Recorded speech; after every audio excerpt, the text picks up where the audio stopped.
right, so just to tell you a little bit about PAI, we are a research and advocacy organization. We champion policies which make it possible for every woman to have quality reproductive health care.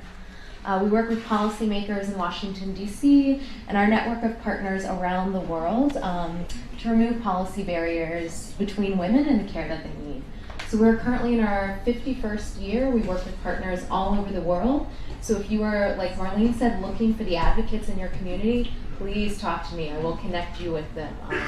We have tons of advocacy partners, so I'd be happy to. And today I'm going to talk about our QUEST project. QUEST stands for Quality Upheld, Every Service, Every Time. QUEST is a multi-year initiative focused on comprehensively understanding the context of quality and family planning programs in 5 geographies.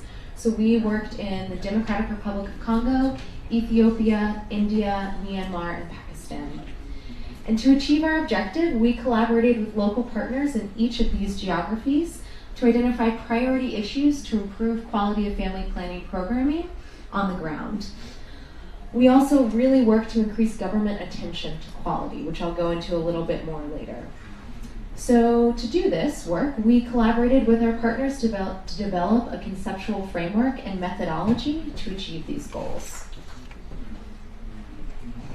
So before I get into the nitty-gritty of the framework and methodology, I want to pause and really talk about what we mean when we say quality care for family planning.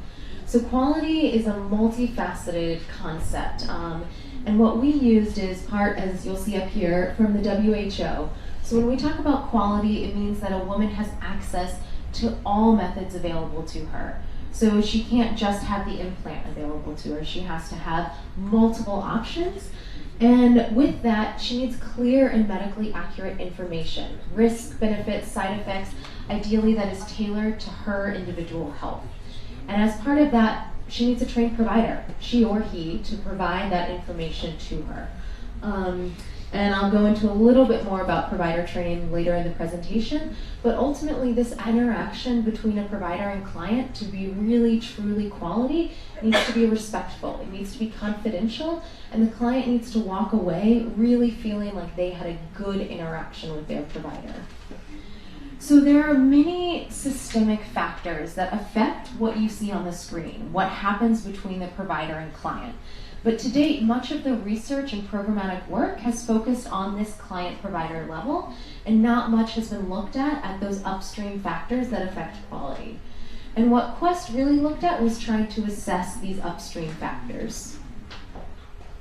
So you'll see here we have our conceptual framework, and we looked at 3 different buckets. So we used the WHO definition of quality, as well as Judith Bruce's conceptual framework for quality of care for family planning, which was a seminal work in really understanding quality of care for family planning.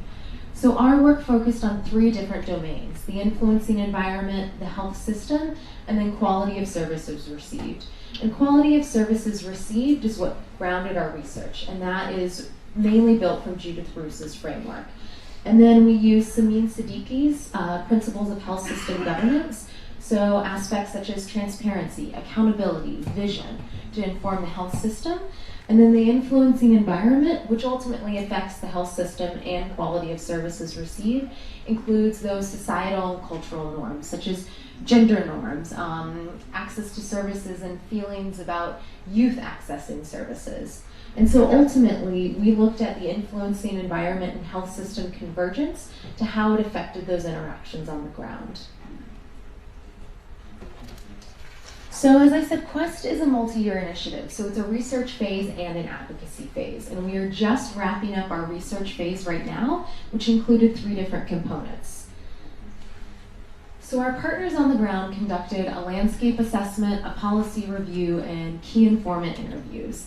And this was to really understand how those 3 different domains worked together and how that affects quality of services received. So they are now moving into the advocacy phase of the project, where they will be creating advocacy strategies to take the findings from phase 1 and make some hopeful change in each of their geographies. So what did we find? One of the main things which has been talked about here a lot already was inadequate policy implementation.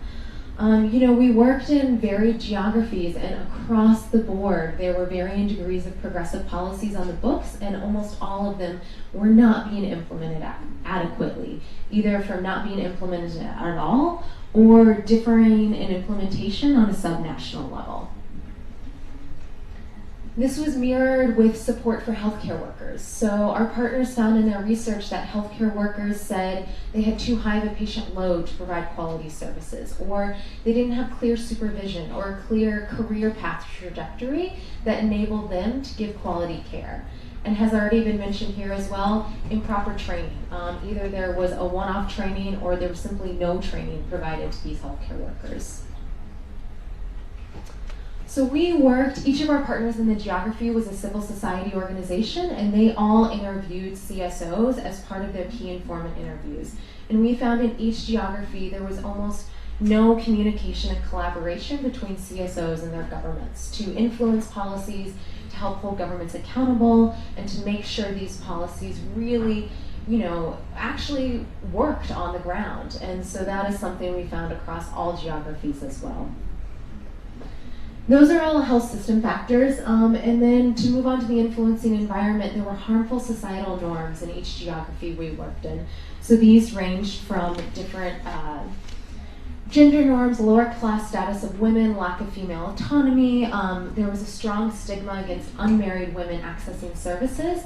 And in each geography, as we talked about this morning, there was extremely unequal access for youth, particularly unmarried youth.